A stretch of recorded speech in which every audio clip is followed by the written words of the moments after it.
இருக்கிறது. ஆனால் நான் நினைக்கின்றேன் தலைமைத்துவம் என்பது ஒரு பதவி அல்ல, அது ஒரு அமானித பொறுப்பு, ஒரு அமானிதம். அதை பற்றி நிச்சயமாக நாங்கள் விசாரிக்கப்படுவோம். அது மாத்திரமல்ல, தலைமைத்துவம் என்பது ஒரு அதிகாரமும் இல்ல, அது ஒரு சேவை. தலைமைத்துவம், தலைவர் என்பவர் ஒரு அதிகாரி அல்ல, ஒரு சேவை. அவர் தன் சார்ந்த சமூகத்திற்கு, தன் கீழ் உள்ளவர்களுக்கு சேவை செய்வதற்காக, ஊழியம் செய்வதற்காக நியமிக்கப்பட்டவர் என்பதை இந்த மாணவ தலைவர்கள் விலகிக் கொள்ள வேண்டும்.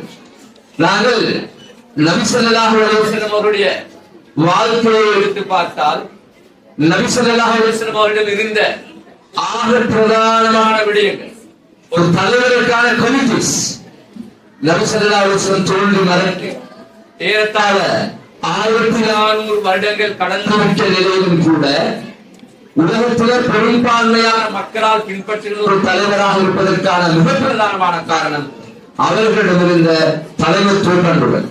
அதில் மிக பிரதானமான தலைமைத்துவ பண்புகள் 5 அடையாளப்படுத்தியது.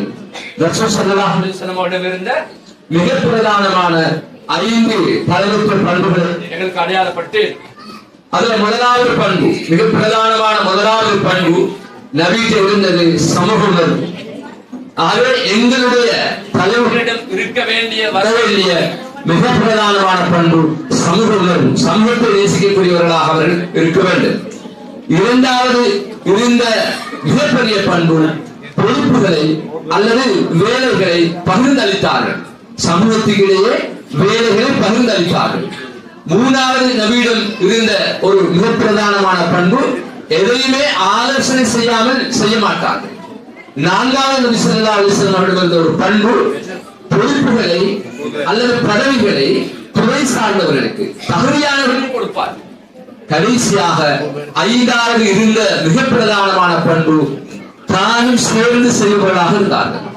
இன்றைய சமூக தலைவர்கள் கட்டளை பிறப்பித்து விட்டு தான் அதிலிருந்து விலகிக் கொள்கிறார்கள். ஆனால் நபி ஸல்லல்லாஹு அலைஹி வஸல்லம் அவர்கள் தான் கட்டளையிட்டதை தான் செய்யக்கூடியவர்களாக இருந்தார்கள்.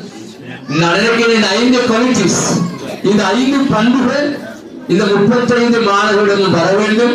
இந்த 5 குவாலிட்டிஸ் வந்தால் நீங்கள் எதிர்காலத்திலே ஒரு நல்ல தலைமைத்துவத்தை வழங்கக்கூடியவர்களாக வருவீர்கள் என்பதை ஆழமாக மனதிலே பதிவு செய்து கொள்ளுமாறு அன்பாக நான் கேட்டுக்கொள்கின்றேன்.